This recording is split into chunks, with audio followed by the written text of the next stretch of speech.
In Nagoya, Korean woman Jungin is having lunch when suddenly, an earthquake hits the area, causing her to panic and rush outside. In the streets, she encounters another Korean person, Do-yoon, who is recording the whole deal. Seeing how scared she is, Do-yoon takes her to a special house built by a seismic design architect, making it the safest place in Japan. Earthquakes are Do-yoon's field of work, and Jungin has come to Japan to learn new cooking techniques. The two of them bond over tea, and when Jungin gets scared thinking another earthquake is coming when it's actually her vibrating phone, Do-yoon finds her charming and invites her to lunch as he mentions she's beautiful. Do-yoon and Jungin spend all their time in Japan together and become a very happy couple, eventually getting married. 7 years later, however, things aren't jovial anymore. Jungin has become a very grumpy woman, constantly complaining about every little thing and hating on anything under the sun. Whenever the newspaper boy comes by every morning because they have a subscription, she picks fights with him because he ignores the no newspaper sign, even calling him names. She does cook wonderful meals for Do-yoon, but she barely allows him to speak because she goes on lengthy rants, and even follows him to the bathroom to keep on talking to him. She also gets extra grumpy whenever someone points out they still don't have kids.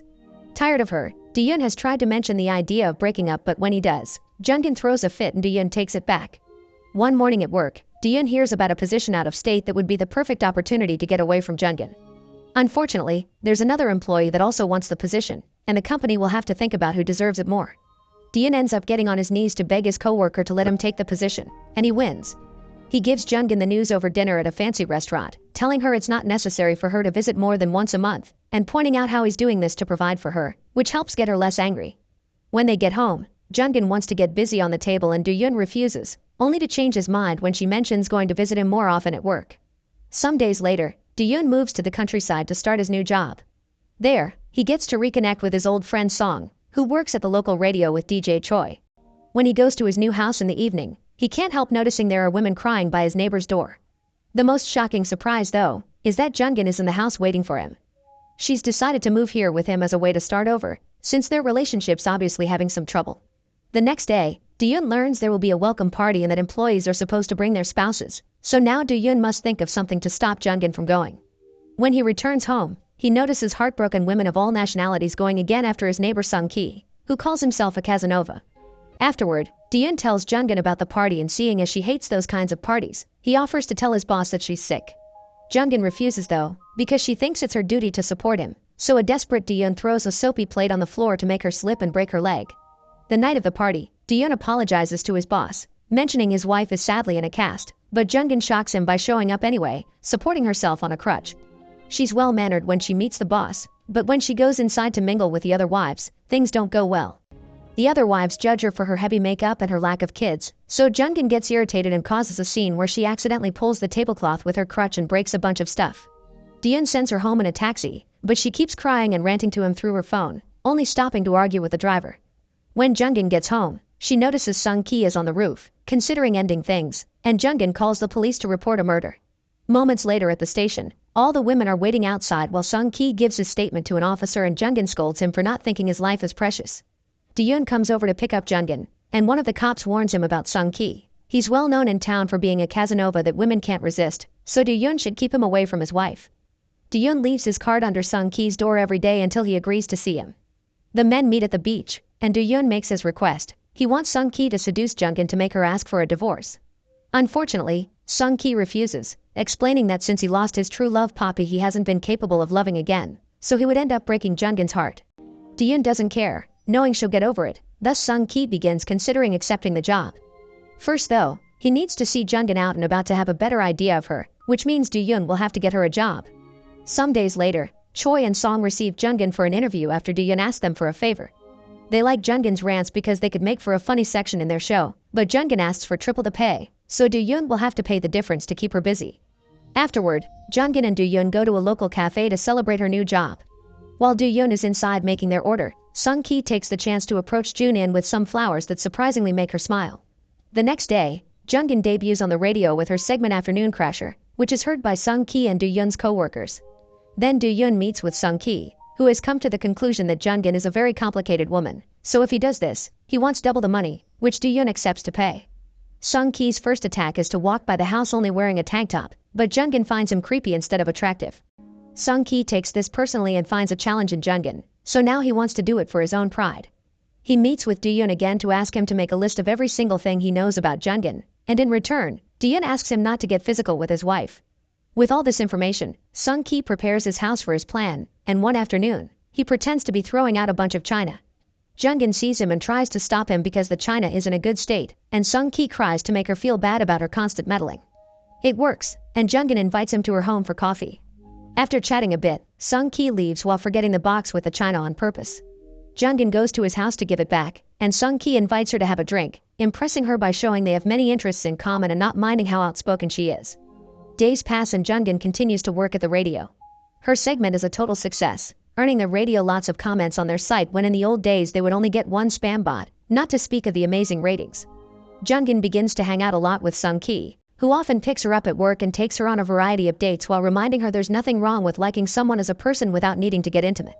However, Sung-ki pushes naughty thoughts into her mind whenever he can, like the time he teaches her how to milk a cow by putting his arms around her and whispering in her ear. Jungin is smiling more now than she did for the last 7 years, and after she comments on the cow incident, Diyun begins getting worried and decides to follow them during their next date. Sung-ki and Jungin are on a carousel at an abandoned amusement park when Sung-ki notices Diyun spying on them, so he excuses himself for a moment to drag Diyun into the Ferris wheel. There, the men get into a fight, but Sung-ki manages to convince Diyun to trust him because Jungin is almost wrapped around his little finger. He just needs a little more time. Later that night, Diyun comes home to see Jungin hasn't made dinner as usual because she's too busy writing something for work. She's in such a good mood that she's constantly smiling and humming. She even goes as far as to play some music to dance to. Diyun ends up joining her, only for her to stop the music in order to tell him how much she misses their happy days in Japan with tears in her eyes. When she asks for a kiss, Diyun gives it to her even if he knows he shouldn't. Sung-ki had asked him to stay cold to make the process faster. The couple ends up getting busy on the living room floor, only to be interrupted by a phone call that causes Jungin to interrupt their fun and leave the house. She says it's for work, but she actually goes out with Sung-ki. Sometime later, Jungin and Diyun have dinner with Choi and Song. Choi has big news. They've been invited to go to Seoul and appear on the public radio, which is a huge opportunity for the whole country to meet her. Song accidentally lets slip that she and Diyun used to date and they meet each other nowadays as friends. After dinner, Jungin confronts Diyun about this since she didn't know, causing Diyun to snap at her. She usually hates all his friends and he refuses to be a shut-in like her, that's why he never said anything. Feeling insulted, Jungin wonders if they need a divorce before announcing she'll go to Seoul alone. Later, Diyun meets Sung-ki to thank him, but Sung-ki tells him it's too soon to tell. Diyun's living alone now so he tells Sung-ki his job is over, but Sung-ki decides he'll keep going for free. This is his final seduction and his reputation is at stake. The next day, Diyun is happy to wake up alone while Jungin begins working hard in Seoul. Now she's able to go around town making interviews where she catches people doing immoral things and tries to make them talk on national radio. Each day that passes makes Diyun realize he may miss her after all, especially when he can't cook for himself. One night, Jungin appears at his place driving her own car, which she bought without telling him. She's brought him some food and an apology for being mean the other day, but she finally admits she's got some problems and these new experiences are helping her work through them. Then she hugs and admits she's been having dreams about another man, but it's the first time since they got married. Afterward, Jungin goes on a date with Sung-ki. Deciding to finally open up more, she tells him that being married to Diyun was supposed to be enough, but not managing to have children frustrated the heck out of her, and seeing as she failed whenever she put effort into something, she decided to stop trying. In return, Sung-ki tells her about losing Poppy to the ocean. Meanwhile at home, Diyun tries to call Sung-ki, but he won't pick up. He decides he needs to get drunk, and when he grabs the bottle, he finds an old message from Jungin. The note says that if he's drinking is because he must be feeling lonely, so perhaps this is the moment when he'll finally hear her out. Jungin wants to go to the hospital and try again because it's time to stop being scared and build a family. This message is enough to make Diyun get in his car and drive all the way to see her. Meanwhile, Sung-ki is walking Jungin home.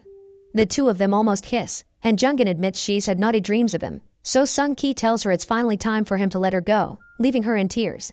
All this is seen by Diyun, who almost runs Sung-ki over with his car when he crosses the street. Desperate, Diyun asks Sung-ki to drop the plan because he wants his wife back. She's a much more cheerful person now that she's working and going out.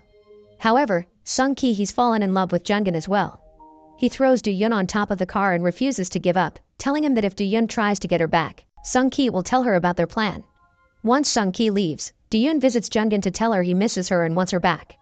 Jungin doesn't pay much attention to him because she's got a killing hangover, and their conversation is interrupted by an earthquake that requires Diyun to go to the office. Afterward, all that Diyun can do is try to find Sung-ki to stop him, because he isn't in the house next door anymore. One morning, he finds one of the many women crying at Sung-ki's door. When he mentions Sung Ki has moved out, the woman says she'll go to his other home, and Do-yoon gets the address out of her by promising revenge for breaking her heart. Some hours later, Jungin, Choi, and Song travel to a fancy penthouse apartment, following an anonymous tip that told them about a Casanova that broke the hearts of hundreds of women. Jungin is shocked to discover this Casanova is Sung Ki but decides to do the interview anyway, prompting Sung Ki to share his story while making beautiful art with sand. He's never told any woman that he loved them. He's always broken up with them gently and they never took it well. After he lost Poppy to the ocean, Sung Ki thought love was a cage and he wanted to punish anyone that believed in it, but that became useless as well, and that's when he thought about ending things. However, he then met Jungin, who made him believe in love again. Crying, Jungin decides not to put this in the air while Song calls Do-yoon to tell him Jungin is over hills over this Casanova dude. After work, Do-yoon rushes to meet Jungin at their old home. She tells him she's considering going back to the countryside, but right now she doesn't want to talk about it. However, Do-yoon pushes by mentioning Sung Ki, and when Jungin gets defensive, Do-yoon admits he paid him to spend time with her, so everything she's seen in him is a lie. Crying, Jungin begins yelling at him, upset for making her feel like nobody has ever truly loved her, and pushing him away when he thinks he can solve this by mentioning he's ready to go back to the hospital to have that baby. An earthquake interrupts their fight, and Do-yoon tries to tell her it's fine, but Jungin confesses she doesn't feel safe here. The next day, Jungin announces on the show that she's quitting. For her last rant, she complains about cowards that don't speak their minds and tells the story of a loser that paid a man to seduce his wife. People say she says too many negative things, but she thinks that's better than silence, and it was her way to keep the house lively while living a miserable life. Nobody should be used to silence, and that's why she's also announcing her divorce. After the show, Jungin goes to the beach to do some thinking and finds Sung Ki walking into the ocean. She takes him out before things got bad and calls the police to give them a ride. In the car, Jungin tells Sung Ki that she had been attracted to him, but it's time for him to let Poppy go. When they arrive at their station, Do-yoon is waiting for them, wanting to talk things through with Jungin, but she reminds him he doesn't like talking to her, so she's moving out to an apartment that she's rented with their savings. Sung Ki laughs at the whole deal, and later at the beach, he explains to Do-yoon that the only thing he had done was treat Jungin like a woman again.